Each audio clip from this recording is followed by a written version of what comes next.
What's up, people? It's time to do a little bit of a workout video. Now, this time I'm discussing a little bit of the program I've been using for actually many years, even though kind of on and off, and that is 5-3-1 by Jim Wendler. Some people have been asking me which variation of that famous program I'm using, and to be honest, I've been using quite a few ones, but mainly I guess what is called triumvirate. That consists of the main moves of the day, given that is bench press, squats, overhead press, and deadlifts. And with triumvirate, it means there's three movements. The main movement, which I just described, and two different kind of accessory moves for the particular move to be used in order to support the main lift. For example, with bench press, it could be some variety of bench press like incline bench, or it could be something like skull crushers. Anyway, something that either supports and makes your pecs, this area roughly here, to grow, or triceps. So targeting the main lift here. That is when we're doing bench, of course. And also the opposite muscles. That is what we usually call them. Like, for example, when we're pushing stuff, that is when we're trying to move the bar away from us, using the bar and, using our pecs, triceps, and obviously shoulders and other parts. We also need to work on our backs. And that's when you do these pulling movements. For example, some kind of rows are very common, but also some people like to use what I have here. These pulley machines, for example, maybe chin-ups, or just using pulley to get that weight down. So basically what you're doing is this, which then again supports you when you just, do your bench press. So it also supports your back, the whole deal here. And the same goes for other movements such as squats and the rest of them. For example, squats, you might be focusing on the main lift, obviously, which is back squat, but you might be working on your quads, that is the front of your thighs, or also the hamstrings, the back side of your thighs. With deadlifts, you might be doing, for example, good mornings to support your lower back, but you also could be doing a little bit of a core training in order to support your abs. So basically both sides, once again, the front and the back. So that creates this strong core and also kind of takes care of your weak points. Now that is especially what I've been trying to understand when I've been into lifting. And mind you, I'm no competitive powerlifter. I'm not even really pure powerlifter in the sense of the word. So don't take my word for that. I'm just explaining what I'm doing based on what I have read from various sources, be it books, be it, YouTube videos by people who are actually more experienced in lifting. Some of them are competitive or have been competitive lifters. Some of them are just very trained ones in the world of physique and all that stuff. Now, all these different sources have, put me into this place where I am right now, which is I'm kind of a weak bench presser, but at least I got the basics sorted out. And given that I'm no young boy anymore, I think my lifts, especially with deadlifts and squats, are pretty decent, especially when I'm comparing to national levels in competitive powerlifting. Anyway, this is not about boast your numbers or anything like that. I'm merely trying to tell what's been going on with my training schedule for the past few months especially, and people have been asking which variations I've been using, and that is the main one. Now I have also been going through a big but boring variation, which then again has less variation in terms of accessory movements. It's basically you do the main lifts with 5-3-1, and then you do that in volume, like 5 times 10 reps, 5 sets of 10 reps, for example, with squats, and doing them like 50% of your training max. If you don't know what training max is, I strongly suggest you to get the basics of 5-3-1. This is not about the program as such. Now I decided to include a couple of deadlifts and squat sets from various days to this one. because as you have noticed, I haven't been up to date lately with my workout videos. Basically too much just, doing music stuff. So I decided to have these few weeks of pause because I've been going back to commercial gyms and being less here at the home gym. And as such, you don't find none of these 4 videos, which I'm gonna include here in the end. None of them are exactly made at my home gym. So instead of doing the home gym videos, I decided to include these clips so you get to see what kind of squats and deadlifts I've been doing. And for example, with those deadlifts, there are 2 different bars at 2 different places, which then again might show a little bit different way, might not. I don't really know. I'm not that good even analyzing at my own lifts. But for me, it's kind of a like mentally different thing. I mean, having a Texas bar, which is more flexible and a little bit thinner than the regular power bar, well, it gives you a little bit of a different grip and also gives you a little bit of a different, flexibility with the bar. That is, you can actually start doing the lift a little bit higher than what you would do with normal power bar, let alone a kind of a squat bar, which is thicker and kind of a harder to grip and gives you a little bit less that this flexibility, the kind of a whip effect that is how the bar kind of bounces back and forth. Now, like I said, it might be a little bit of a thing of mental sorts, less than physical sorts, but there is clear difference, especially you moving towards bigger weights. Now, people could make this claim that, Jerry, you're not there with your bigger weights.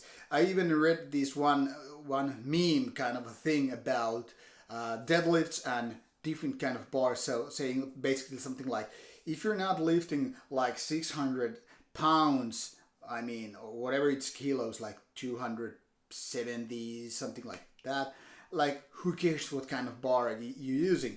That kind of has truth. The less you have weight on your bar, the less it matters how much it's gonna, do this kind of a whipping effect or giving this flexibility, because obviously with lighter weights, you don't really see that effect coming. If you load something like, I don't know, as little as maybe 60 kilos, 80 kilos, something like that, you really don't see that bar kind of a bending so much, because obviously, well, it's still steel bar and you don't see that whip effect coming. But the more you load and kind of the wider you spread the load, the more obvious that kind of a whip or flex effect becomes. And then you will notice the difference, because then you can just go a little bit, you can actually stay a little bit higher with, the bar, because it kind of gives you the flex before it kind of locks down, and then you can just do the lift. Anyway, once again, this is a kind of a off-topic point. So people have been asking about these variations and which one they should use, especially if you're new to 531 program. Well, I think there are better videos about it. I think there are more experienced people, more competitive ones, which could basically give you a little bit of insight. But because this was asked from me, I would say the triumvirate is very, very good to start from. Now, what I remember reading from Jim Wendler book, I think it was 2.1 edition of 531, was that he basically said that boring but big, or it's actually big but boring. I guess this latter one. It's just triple B, B.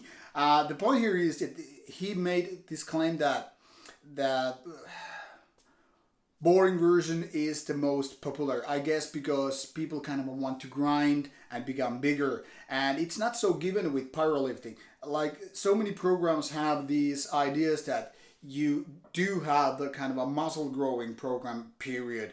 Maybe it's a few weeks or a few months, and then you go more into this basic strength phase, and maybe then you go to peaking stuff. Whereas 531 is basically kind of a hybrid. You build some muscle along the way, but it's not focused on, getting big on mass. Obviously, nutrition comes in big part of that. And I guess me included, but definitely not the only one. I know guys who have been using 531 are not so much focused on nutrition. They're just focusing on doing their lifts. And it can be a little bit tricky to get those numbers higher, and especially mass. Because if you're not eating enough, you kind of neglect that side, and then you can just bitch about the program. I'm not making gains, I'm not getting stronger, and blah, blah, blah. well, you're not eating enough. And when it comes to basic physiology, basic chemistry in a way, physics even, you have to have more, energy, calories, more food in order to become bigger. You really can't get bigger if you're just like low in calories all the time. So the point here is, that's why I'm not so big on recommending BBB unless you can really dedicate to eating as well. If you can, and if you're like big on on that aspect, if you like to eat a lot and you kind of need even lifting as just an excuse to eat a lot, consume a lot of calories, even you don't care about percentage of fat in your body and all that stuff, maybe then big BBB or even bodybuilding could be your kind of a thing. But for people who have trouble with eating, I guess in a way I have, even though I'm not Mr. Six-Pack here. The point here is BBB doesn't work that well for you if you're not ready to dedicate to eating. And also it can be literally boring, because when you're just grinding first your main lift and then having those added repetitions for the same lift, it can feel like very, boring in a very literal ways, because you really don't have that aspect of variety and, going to something different. But in case you're just looking for a kind of a power building that is combining bodybuilding and powerlifting, well, it might work for you in good ways, but you really need to get that eating checked as much as your lifts. So in general, I would say having more variety in your lifts, it's more a mental thing, but it also can work for your weak points. For example, if I have, and I do have, weak triceps, relatively weak triceps anyway, that's my weak point. So I might want to have more variety in my training. For example, when I have a bench day, I don't just necessarily stick to 2 different accessory exercises, that is bench plus 2. But I might have, for example, a couple of different triceps moves and then 1 back move, because my back is stronger than my, front of the body, in upper body. That is my chest, and especially my triceps are the weak part in bench. So for example, when my bench stops, it stops the middle way through. Some people have trouble all the way from here, and that's your kind of a problematic point, like it doesn't move it, then you have to do something with your pecs probably, not so much with your triceps. But for me, it always stops pretty much here, and even my right arm is the weaker one, so it becomes this struggle, like left is a little bit pushing forward and the right is like, oh, and then I'm going to fail. That is if I go for a failure. Anyway, it's kind of clear, because it also happens for overhead press. My lifts become a little bit tilted like this. So I want to work on my triceps a little bit more, because it's always the same. Whether it's overhead press and me like, it's not coming, or like here, and that's why I want to focus on triceps. So once you know what is your weak point, you can just more focus on that. And in my opinion, there it helps that you do those accessory movements, maybe more than the triumvirate is doing. But like I said, there are plenty of variations in 531, so you can keep going on for a long time with that program, as long as you kind of focus on the main lifts and get your repetitions getting higher. For example, lately my squats have been getting higher. My deadlifts is lagging a little bit behind compared to last year, and that is partially, I think, because, well, obviously I'm getting more age, but also because for a few months due to COVID, I didn't go to the gym. I think it was from December to actually May. And because I cannot do them at home, like inside here, I have to go out, and there is snow. Well, I didn't do deadlifts for something like 3 months at all. So basically, instead of just continuing where I left off last fall, when my deadlifts were at my peaking moments, when I did my personal record, 255 kilos, by the way, I could have probably gotten that 260, maybe 265, I don't know, because the 255 was relatively light back then. And then it kind of stopped because COVID. So I had this long break, and even though I started doing deadlifts early spring outside, I was basically just trying to get up back to my previous numbers. So it's not that easy all the time. And now I'm still lagging a little bit behind, but I'm getting closer to where I was in 2019 and 2020 when I had really, really good summer and fall for deadlifts. So who knows how it goes, but you will see those videos. But my squats have been basically doing my personal bests this spring and this early summer. So far it's been really good.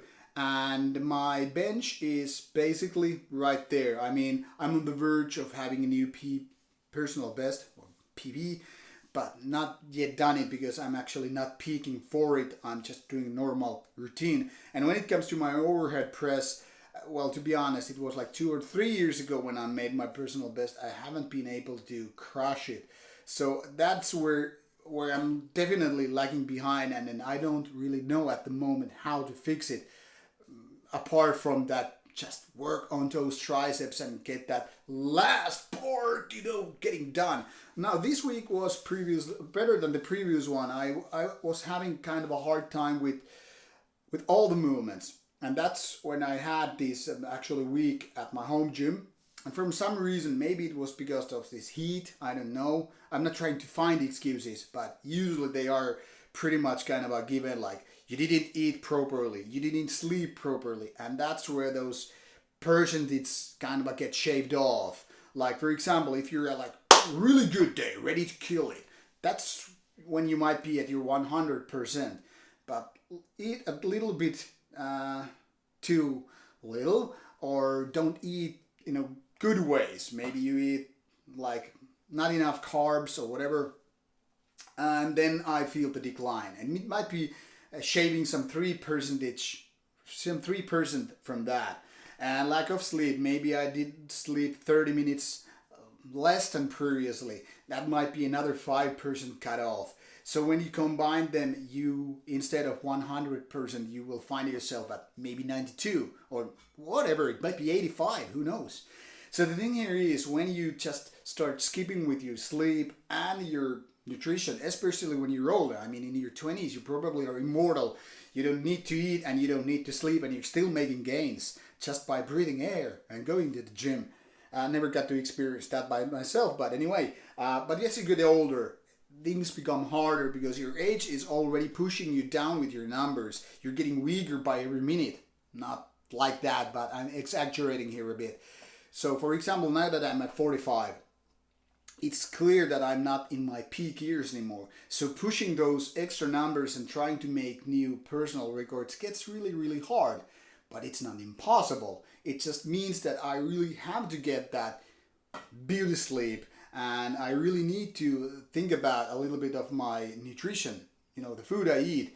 And that's something that I go waves afterwards. I mean, I'm not big on eating trash food, but let's be honest about it. It's not like I'm going for perfect nutrition. I just, just consume a lot of calories. That's what I try to do, but not in order to get that big beer gut here. So I'm trying to keep it like relatively lean and still, having enough calories to make that growth possible. But anyway, this is a long enough video with all these whatever excuses and talks.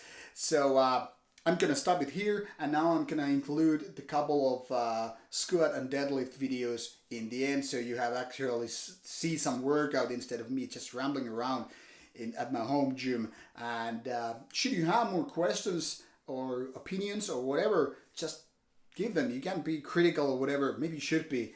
And I will get back to you. I hope to deliver another workout video in a couple of weeks. I try to do a couple of workout videos every week now.